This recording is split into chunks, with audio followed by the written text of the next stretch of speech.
Welcome to the fourth Talk2Connect webcast. Today, a two-part session. The first hour will be filled with guests and films, and then after a short break, we will continue with discussions in smaller groups where you all get to be active. My name is Lisa Tallroth. I am, as always, happy to be your host as we stream live from our studio here in Stockholm, Sweden. We'll start in just a minute, but let me first remind you of the features you can make use of during this webcast. Although it is a live stream, you can get subtitles in several languages. Down on your left side, you find a small button saying CC. This is where you click to choose a caption in your preferred language.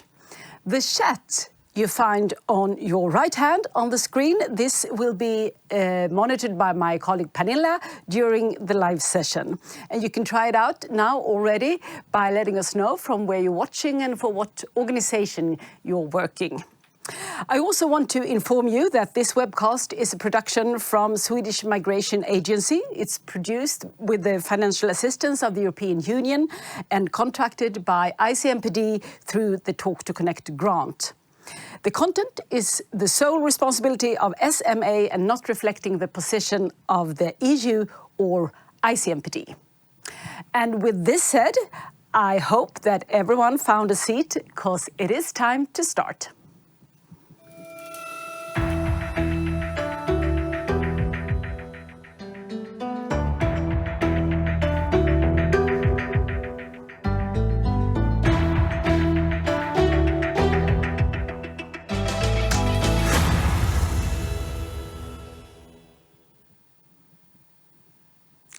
The decision-making process towards a return, that is the topic of today. What are the steps needed to empower migrants in their decision towards a return or towards the decision-making process?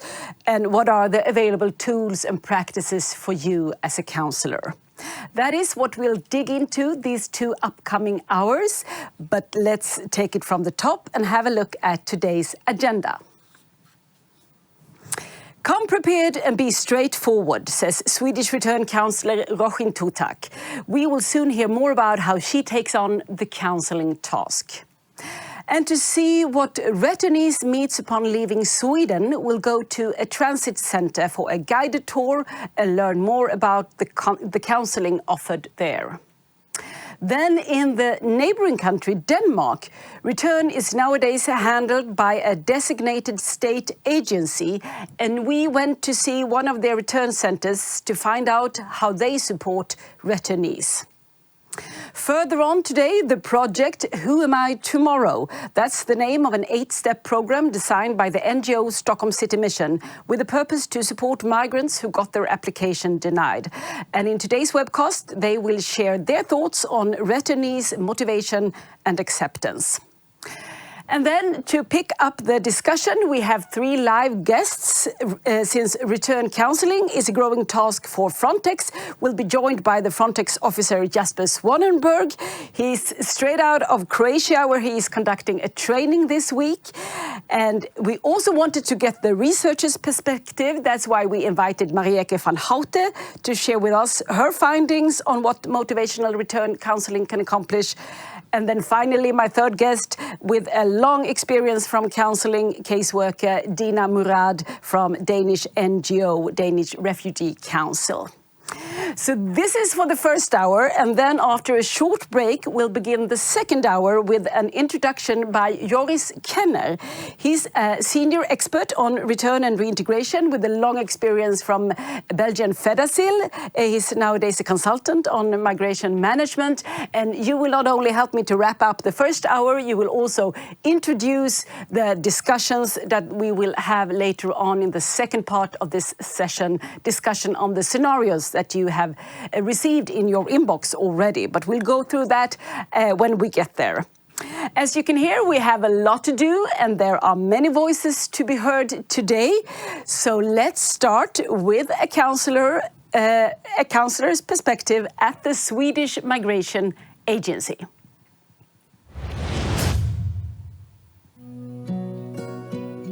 My name name is Rojin, and I'm working as a return counselor at Swedish Migration Agency at Unit for Return.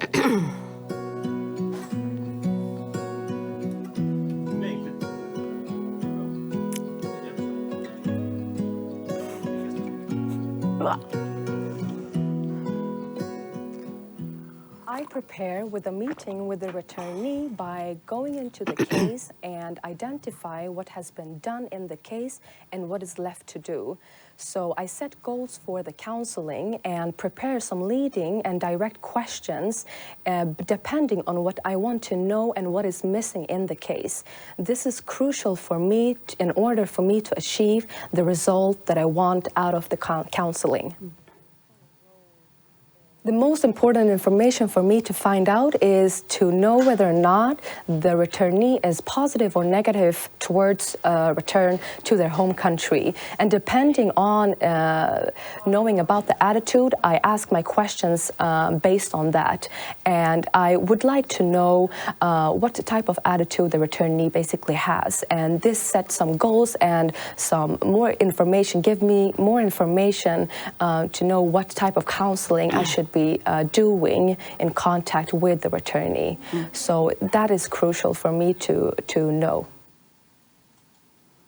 The most crucial part for motivating a returnee is to understand the background and to be generous with the information you are receiving, or you are giving, And with this, I think it's very important to understand the situation that the person is in. And I think in those type of cases where they are strongly negative about returning and are insisting in staying in a country where they do not have a permit, there's more risk for exploitation, and there are many risks for them because it can lead to many consequences. And I ask them direct and leading questions about how they are looking at their future in a country where they basically do not have any rights. And I give them the opportunity to consider about their situation.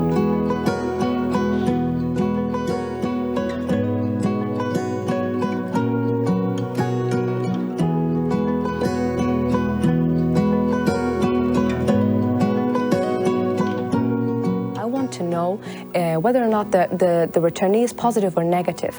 And then I ask direct questions. Direct questions means, in my experience, that you do not take detours.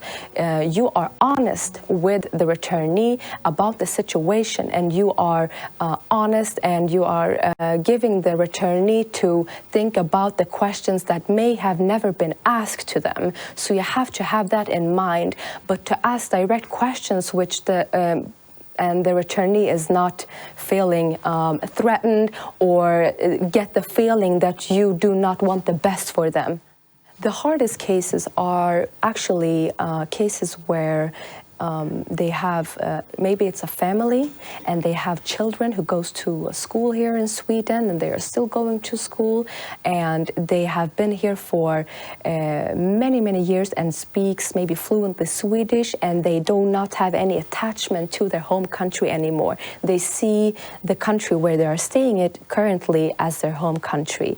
And in those cases, it's hard to motivate the returnees or the families to return back and to start the process over again. What I do is to present what type of, what the consequences are of not cooperating, because over again I need to be honest with the returnee. I need to enlighten the returnee about the situation, but I also need to inform the family that they have the opportunity to go back home, and if they have any reason to come back to the country where they are aiming to staying, they can of course send in their application. There is no obstacle for them to send in an application, but this has to be done in the right way in order for them to stay in a country without any consequences.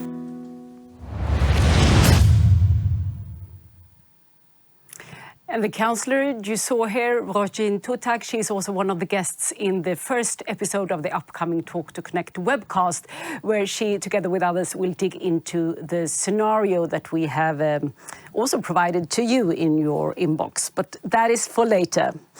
All right, now, to better understand what meets a returnee upon leaving Sweden, we went to one of the SMA transit centres to see what it looks like and also to hear what kind of counselling they can offer to the returnees. Hello, welcome to the transit center here, situated in Gävle, Sweden.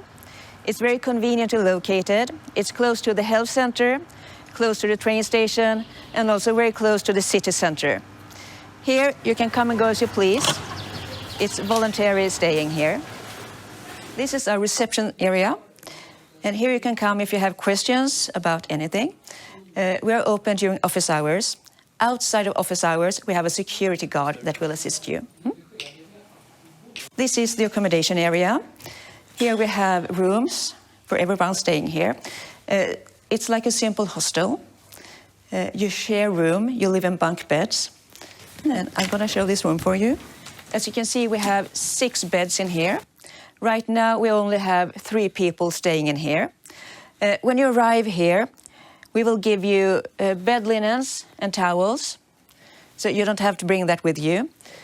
You usually stay here for a couple of weeks during the last stages of your process here in Sweden. While you're here, you will share your room. Families get a room of their own.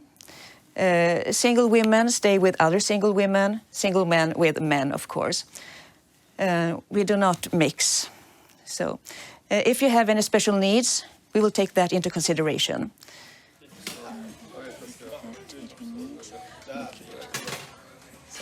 This is our dining area. Here we have a catering. We serve food 3 times a day, breakfast, lunch and dinner. If you have dietary needs, talk to the staff and we will accommodate you. Here we have a corner for our children. Stay here. We get regular visits from the Red Cross and other NGOs, and they have activities here for everyone. All the children are staying here. And here we have the laundry room. It's open around the clock. You can use it anytime you want. Further down the hall, we have the showers. The showers are communal. Women showers on one end and men showers on the other. At the moment, we have about 15 people here, and they come from all over. Some are newly come to Sweden. They will be tried according to the Dublin regulation. Others have been here for a couple of years, but they share one thing in common. They are going to leave Sweden. We have an expression, the ongoing conversation, because every time we meet someone, it's an opportunity to talk to that person and check, where are you now? What are you feeling? What are you thinking? And we can work with that. And it's also a way to start a relationship, because most of these people come from countries where they don't have a government like we do. So I can say, I'm from the government, you have to trust me. It doesn't work like that in his country. So I have to give him confidence in me that what I say is true. And then when he confides in me, when he trusts me, then we can work with that. We get various different kinds of reactions when we talk to people like this. But usually, if I want you to trust me, I also have to make you feel seen and that I believe in what you're saying. And then we can build something together. And then we can have, when we have that conversation all the time, you become an individual to me, not just another case. Our goal is always voluntary returns. And then I can get that voluntary return because you trust in me and I believe you. And then we have all different kinds of tools to work with.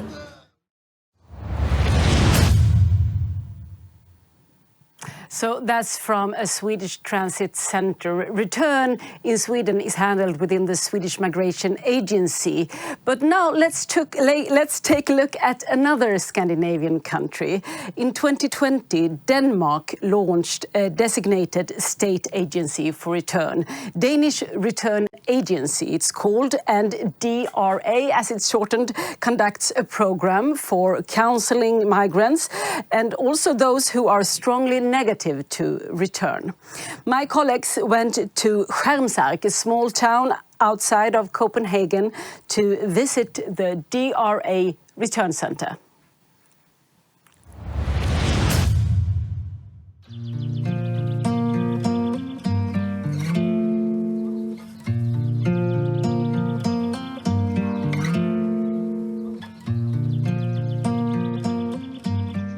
The Danish Return Agency is an agency under the Ministry of Migration and Integration. We are an enforcement agency. That means that our task is to assist and, if necessary, enforce other authorities' decision on that somebody should return. It was established on the 1st of August 2020, and I mean, there were a number of reasons for this. I think the main reason was the wish to have one agency responsible for this important area without any competing priorities. So we have this one single task to assist and control and enforce people who have to leave Denmark. It's more proactive than it was before, and it's more early. So we put a lot of effort into having a lot of focus on a sustainable and voluntary return, but also working proactively. And then we have, which is the new thing, we have this outreach program where we try to work maybe less like caseworkers and more like social workers, where we try to empower people and try to motivate people to collaborate. And that seems to be working quite well. We do work with the complicated cases, ones that are not entirely easy from the get-go. We work with people who refuse to comply with their return decision to begin with, for whatever reason. People who cannot be returned easily. People who usually we need their cooperation in some way or form in order for them to return to their home country. And we do so by having continuous interviews and trying to build relations, trying to build trust with the person in question. Yeah. To start up with, for me as a counselor, is the most important thing is to get to know the person, not just the rejected asylum seeker, but the entire human being sitting in front of me, and for them to get to know me as well, as someone who is trustworthy, someone who's honest, even if the honest answer can be hard to hear. Your plan has to be a long-term plan. It's okay if you get to know someone slowly, because people won't tell you their entire life story from day one, from the first meeting, which is understandable. So the plan and the method is simply just to gain trust, find out who they are, and also what's very important is that I am trustworthy or perceived as trustworthy. The tough things, instead of the go-to story of, well, I'm in danger when I go home and someone wants to kill me, it could be something tougher, or I can say private. My father will be extremely disappointed in me. They are counting on me to get a job in Denmark. I don't tell them I live in a departure center. I tell them my asylum progress is still going on, still waiting for an answer, which is not the truth. And suddenly you're in a comfort zone for them to speak about something that's hard to talk about, something that's close to your heart. Now we can start about not just talking about returning, but how can we make sure you return so that, for example, your father will not be disappointed? Can we make it so that you return maybe with some brand new suitcases, so it looks like you had some success, but it was your choice to return, that kind of stuff, for example. Yeah. Obviously, there is a boundary between a private person, a social worker, and someone who works for the government or is a government official. One of the things we try to do, sort of to tear down that boundary, is to be as accessible as possible. We work where people live right next door.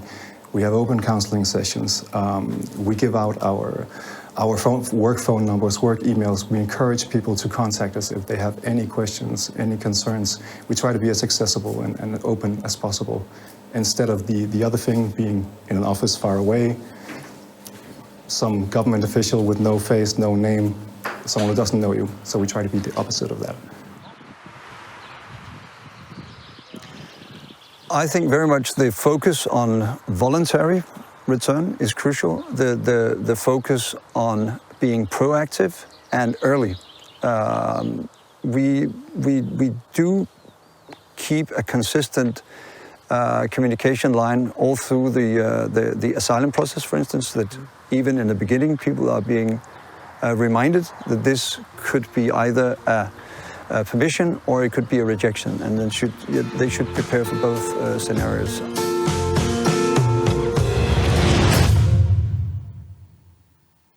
So this was the Return Center at the fairly newly launched Danish state agency designated for return.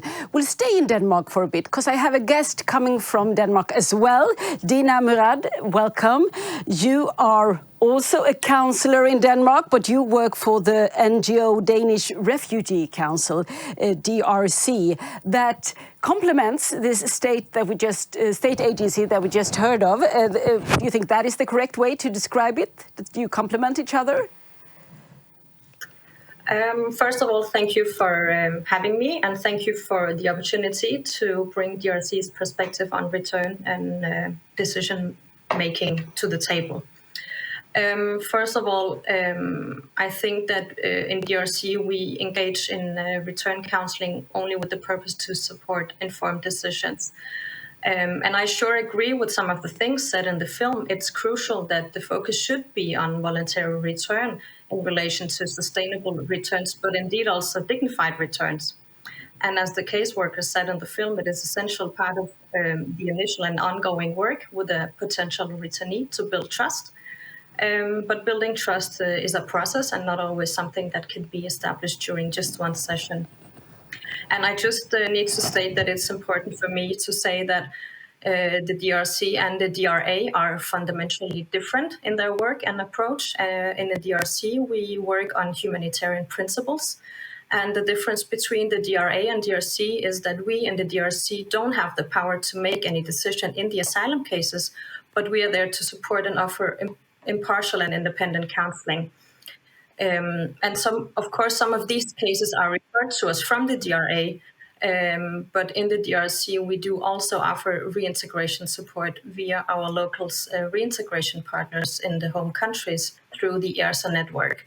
So to answer your question very short, I think that's how we complement the DRA, but there are slightly difference in our methods and approach to the return counselling and reintegration counselling. Yeah, and I wonder, since I know you've been working within counselling for more years than this new agency has been around, so how has your work changed since it was launched in 2020 from the NGO side that you are on? Yeah, so the Danish Return Agency is a state agency under the Ministry of Immigration and Integration.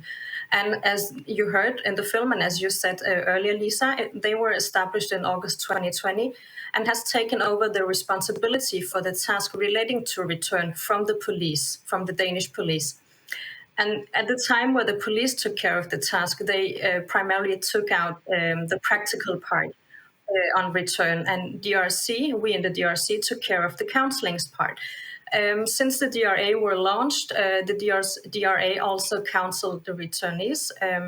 However, there is a difference in the way we counsel in our methods and our approach, as we are an NGO and the DRA is a state agency. All right. I know you want to keep relations good, but I'm still interested. Have this made your work harder or easier, the launch of the new state agency? No, I don't think that you can put it up in this way. I think the main purpose for the DRC and our counselling is that counselling should be open-ended and should strive to create a positive change for the individual, supporting people in their independent and informed decision-making, whether it is return or not. And the same goes whether to apply for reintegration support or not. I think that is the most important aspects for the DRC, to ensure the rights of refugees and that everyone has access to impartial and independent counseling, regardless of whether the outcomes should be return or reintegration. And I think it doesn't matter if it's the police or if it's the return agency who are working on this, on the return. Interesting. Thank you, Dina. I'll get back to you shortly. But first, I want to show you another example of how an NGO is working, also with an open-ended counseling like the one Dina described. The question whether it is possible to reach a person's acceptance for return, it is up in the air. We are asking ourselves this. And at the NGO Stockholm City Mission, the focus is not on acceptance for return, but for the situation of having your dreams and your future plans taken away from you. They have designed an 8-step program. It's called Who Am I Tomorrow? And here, migrants who got their application denied, they get support to sort out the chaotic and often vulnerable situations they find themselves in. Take a look.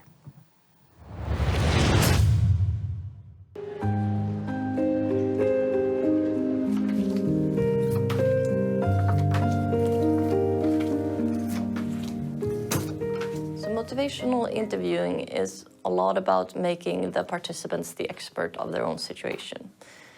So during a conversation like this, you start by mapping the situation, and then you find if there's a will to change in some way, you look for the person's reason to change or their own motivation for a change.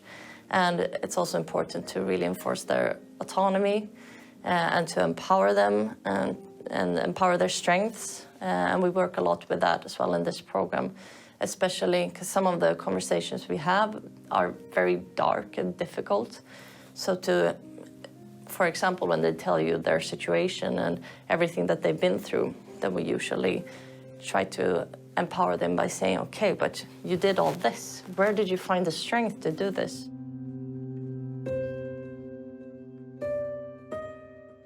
So my name is Ida Söderin, and I work for the project Who Am I Tomorrow as the project manager and as a counselor, and it's run by Stockholm Stadsmission, Stockholm City Mission.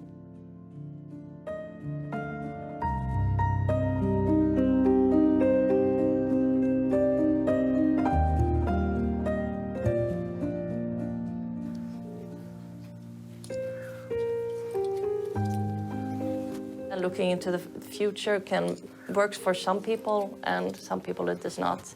Sometimes you can ask in 10 years, where do you see yourself?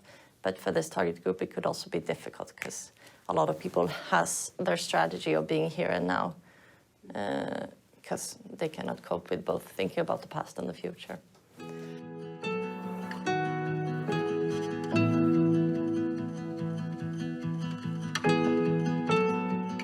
First time we see each other, it's just an introductory time. The purpose of this is just for the participants to find out where they are and what's expected of them and what we do here. So a fairly easy one. And then we start with our themes.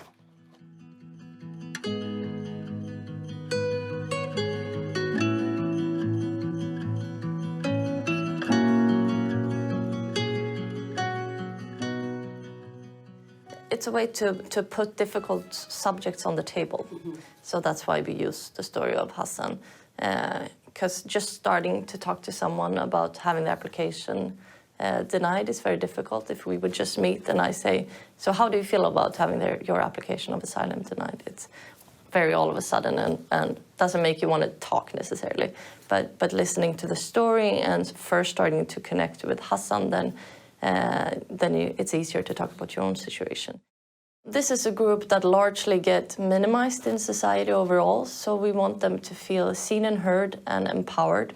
And we also want to make them be able to make an informed decision that's their own decision. So this one, some people also choose this, showing that I don't know which way to choose, but I also had one participant saying, when one road is closing, the other one is opening. So everyone gets to interpret the picture the way they want.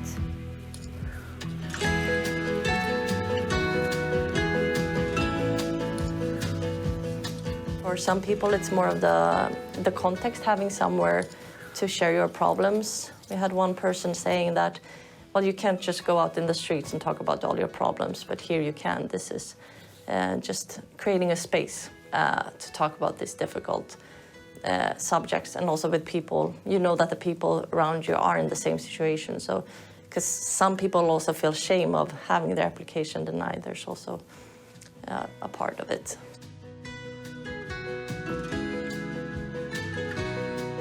So the purpose for us is just to make them be able to make their own decision. They can choose maybe some people choose to stay in Sweden and try to seek for asylum again, or go to another country, and some choose to return. So we don't want to force them into any alternative. But if someone says, okay, I'm considering returning, then we can tell them what type of support there is, and also connect them to the organizations or the migration board that handles that.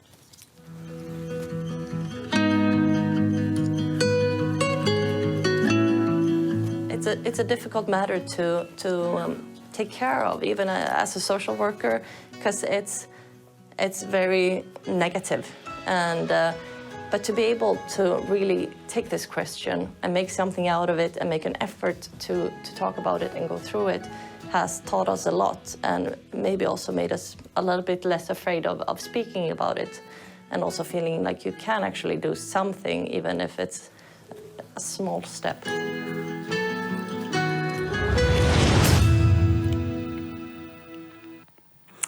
All right, so far we heard from a couple of state agencies and also a couple of NGOs. Now I think it's time to introduce a new stakeholder within Return and Reintegration, Frontex, who is the European Border and Coast Guard Agency. They have until recently been associated primarily with forced and escorted return, but since the broadened mandate to support member states on return that was adopted in 2019, the agency has been developing a new training program for return counselling. And they are targeting their own standing corps within Frontex, but also the member states who wish to get their training. It can also be tailored for national requirements. And joining us now from one of these trainings is Jasper Swanenberg, Operational Officer and in charge of the Frontex training program on return counselling. Hello, Jasper. Hi, Lisa. Good afternoon. You are in Croatia at the moment, and you've just taken a short break from the classroom to join us. So tell us, what is happening in Zagreb? What are you doing there? Exactly. Well, first, let me thank you for having me here and to allow me to explain a bit what Frontex is doing in the domain of return and reintegration counselling. So again, thank you very much.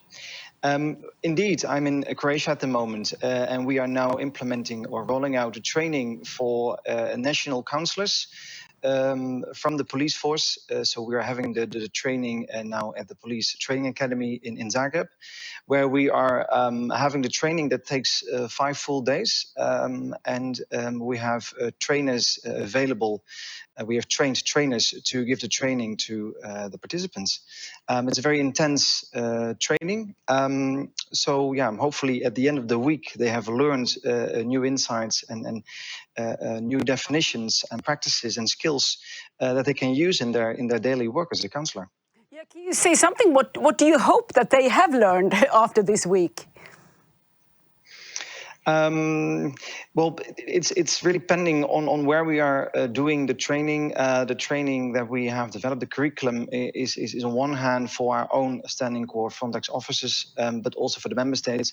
And there's quite some differences and discrepancies in the member states on the knowledge and the skills that they have on counselling. So of course, here we see in Croatia that they are really willing and eager to learn about what a different return counsellor can make. The training that we do is actually a starting point. So we hope, of course, that whatever they learn, they can take with them in their rucksack, in their backpack, and they can develop themselves better. It's training on the job. So it's a starting point. It's actually a blueprint, this training, that we developed for all the member states, but it's really adapted to the national needs and challenges. So we always have a discussion with the member state before we have the training to see what we as training team can expect, and we adapt, of course, the training, but we have a set training. So the modules and the courses are, of course, the same for everyone. Yeah, and I know you cover many modules during this week, but national legislation for one thing, but on the counselling part, can you tell us some of your core idea of how return counselling may be performed? Yeah, sure. It starts, of course, with communication, and it was already said in the previous clips by the counsellors in Denmark and Sweden. It's about trust building, honesty, and also bringing a clear message to the migrants, being honest what they can expect, and talk about the possibilities and the impossibilities. So these are actually red threads throughout our training. But it starts with good communication. So we start actually the training week with communication, very simple, with communication models and how do you deal with human behavior? How do you communicate with each other, verbally, non-verbally? And also motivational interviewing is a very important element. How can you motivate a person? How can you try to change the mindset of a person without pushing him or her in a corner? Because that's not what a counselor should do. You always need to leave the migrant behind the steering wheel. So that's, I think, a very important element. When we talk about the work of a counsellor, of course, we also have a very practical module, the role and objectives of a return counsellor. How do you prepare for a case? How do you get your information as a counsellor? How do you work with stakeholders? How do you deal with interpreters? What kind of approaches are there? What kind of forms of counselling are there? So it's quite broad, and that's an underlinement. Yeah, and also you have, given the fact that you have people with so many backgrounds, I assume that is also part of just finding a level where you can meet. That's a big task for you. But you stay there, Jasper, because I want to get back to you. But first I want to introduce the researcher, Marieke van Houten. She's an interdisciplinary social scientist there you are. Welcome, Marieke. You at the Radboud University in Nijmegen. The Dutch is harder for me, but was it fairly good? Radboud University in Nijmegen, yes, thank you. In the Netherlands. And you are here because return migration has been a key theme in your research. And I'm thinking, I'm going straight to the point. Out of your research, what can you say about the effects of return counselling? Yeah. Well, I have to go straight to the point there too. And I have to say that return counselling, the effect of it is quite minimal compared to the structural external circumstances that migrants are facing, right? So people are actually willing to endure heavy, difficult and marginalized living circumstances, as Roheen was also saying, like exploitation even, rather than to return, because they have heavy weighing reasons not to return. And I guess this has to do with both the present, so the security, political, economical situation, back home, also family situation, debt, shame, all those kind of things, but also a perspective on the future. So on one hand, the feeling of hope that things may change, if not for themselves, maybe for their children.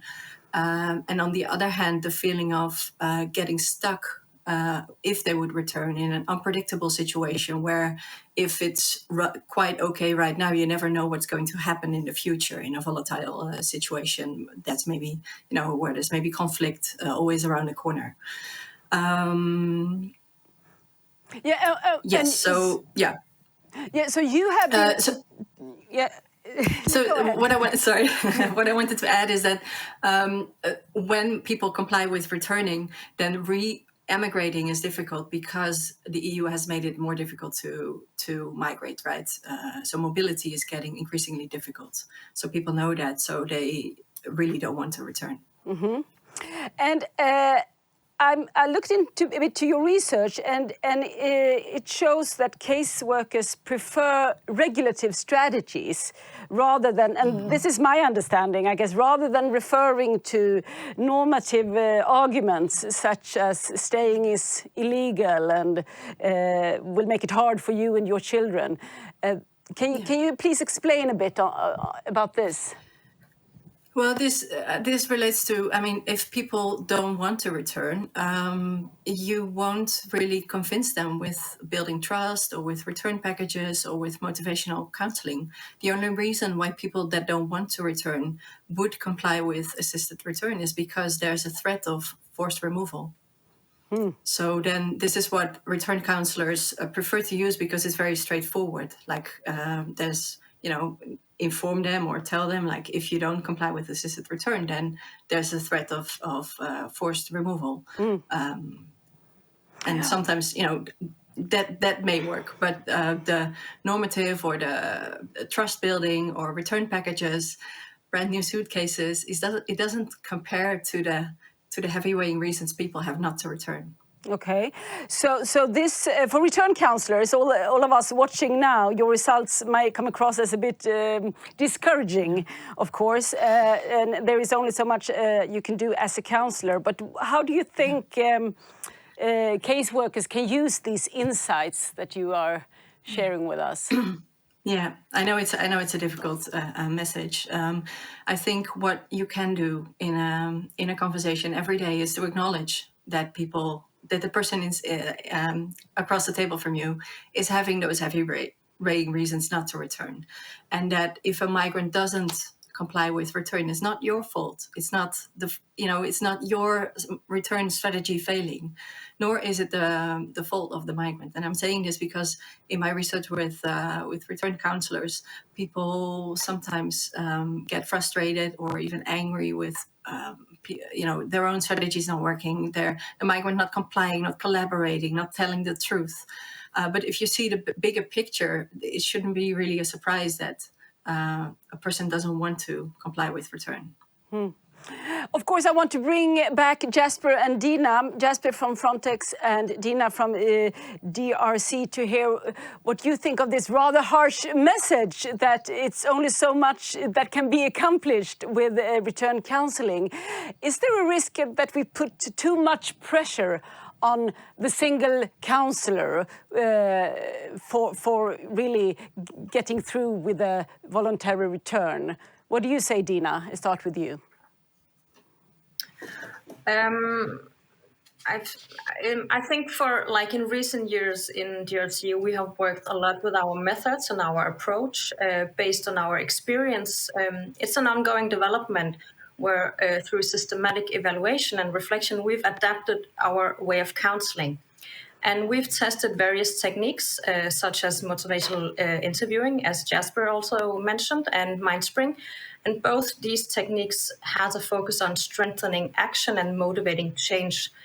And I think one of the biggest challenges or one of the main focuses in return and reintegration counseling is that the rejected asylum seeker must be offered sufficient time to be able to relate to their new situation in a return procedure, to consider their choices and to build up trust.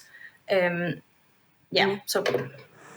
Thank you. And Jasper, what do you think? Is there a risk that there is too much pressure put on the counsellor? That's actually a very complex question. On one hand, I totally understand what Marieke says, but I think that as a counselor, you try to get the best out of it. And if you feel that a migrant is not willing to cooperate or to talk even or to return, you can change your approaches and you can change your techniques. But if that even doesn't work, then you stop or someone else takes over. It's really the process of the decision making, which is a very important element also in our training, what we try to give to our students, to our counselors.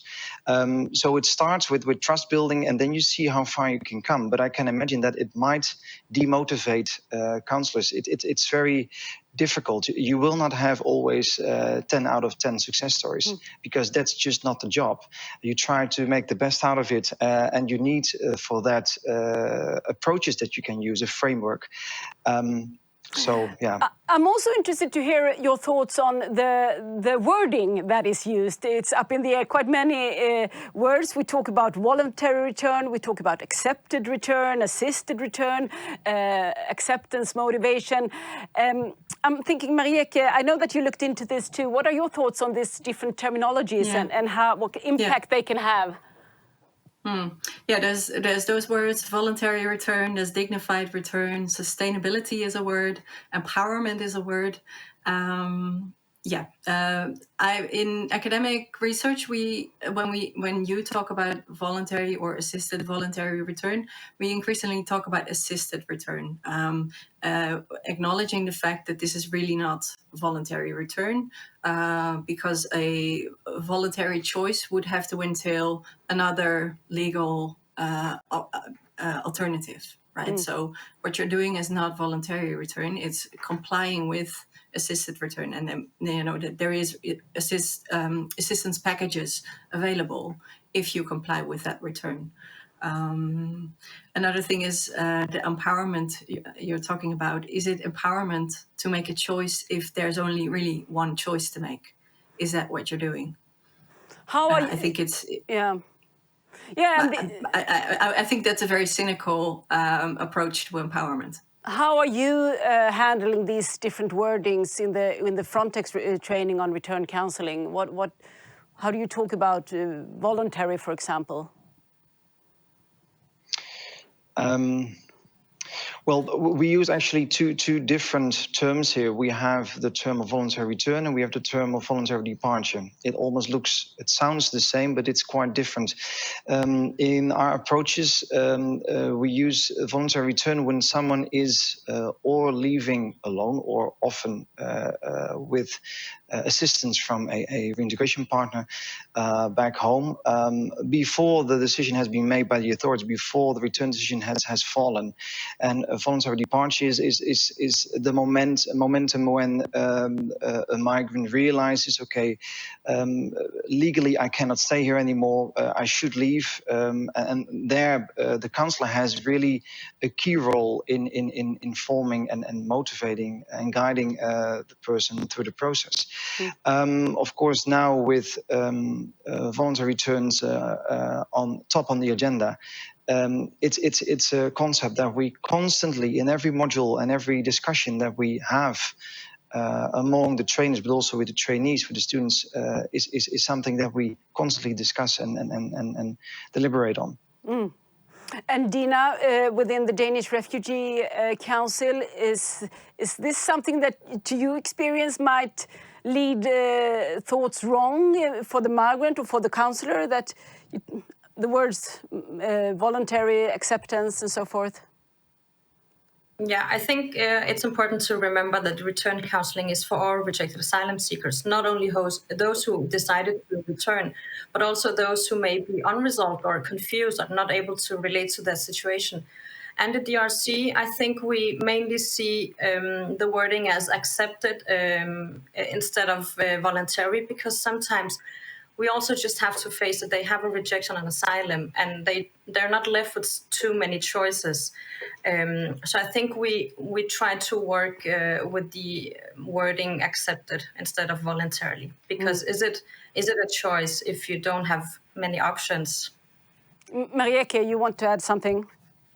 Yes, I think, one of the things that I would like to say in terms of acknowledgement, acknowledge that this is not really social work. You're not empowering people. It's really a part of enforcement. It's a softer part of enforcement, but it's still enforcement, right? You want people to comply with the return decision. And very often, I think the reason why there is so much focus on assisted return is because very often forced removal is impossible. So it's really part of your enforcement measures rather than that it's social work and in any way benefiting the migrants. You want to comment on that, Jesper? or? Oh, Dina got back here. I hear. Sorry, yeah. I think I understand where you come from, Marieke, but I also need to ensure to state that the most important aspect for the DRC and for the return counselors and for our counseling is to ensure that the person's right and that everyone has access to this impartial and independent non-directive counseling, regardless of whether this person wants to return or not. So we don't succeed in our work if people return to their home countries. We succeed in our work if people can make decisions on an informed basis for their own future. Yeah. I agree with that, and this is what we are saying also in our research. Like a solution would be a solution out of undocumented stay, right?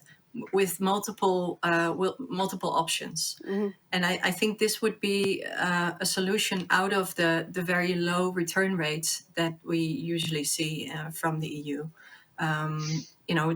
There is a decision, there's a return decision, but less than half of people actually return. So there's a lot of undocumented stay, which is unfavorable both for the states, both for society, to have large populations of undocumented migrants. So I think you need a solution for undocumented stay, right? So whether that is return or maybe another option, such as going into another track that leads to legalized stay, for example. And that would be on a policy level that is out of reach for the single caseworker, obviously. But I am interested to hear from Frontex. You have just started this training across Europe. What is the interest like for getting trained on voluntary return, counselling voluntary return? You are in Croatia now, Jasper. What's next? What's next? Well, actually, we're just starting, and what's next is quite something. We started with setting up the curriculum already 2 years ago, and actually we had the first part at the beginning of this year.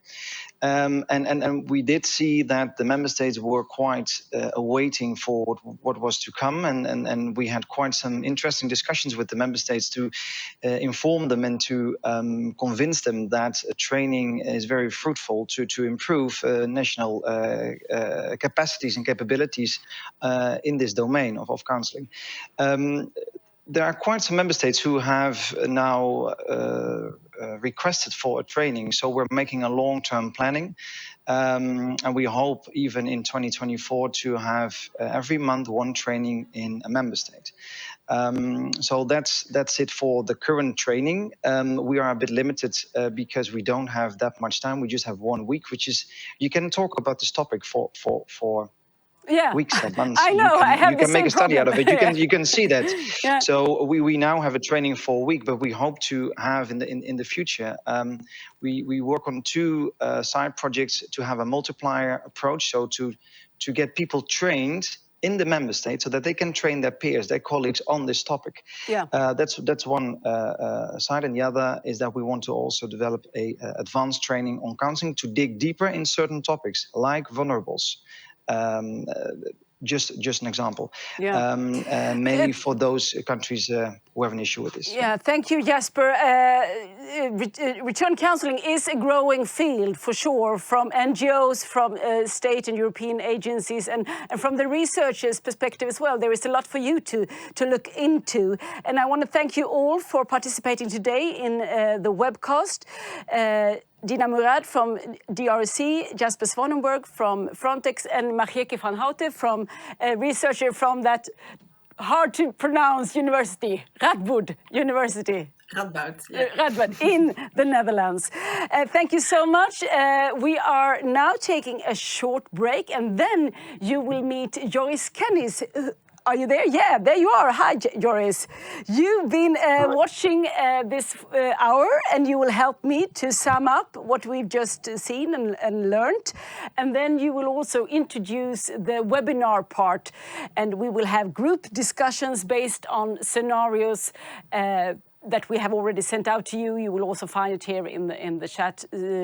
and you will give us some good tools to bring to that discussion. But for now, we'll take a short break. During this break, there is a chance to fill in a survey. If you're leaving now, if you only took part in the webcast, you can please fill in the survey. That is of much importance to us. If you want to join the webinar, who will pick up like after a 5-minute break, you will do this in a new link. That is important. We have to leave this meeting in order to get access to the breakout rooms that we're going to use in the discussions. So you find that link for the next part of this meeting either in your inbox or in the chat right now. So a new link for the webinar part where we will have an introduction by Joris Kenners and then group discussions based on the scenario. I hope that's all clear to you, and I'll see you shortly in 5 minutes.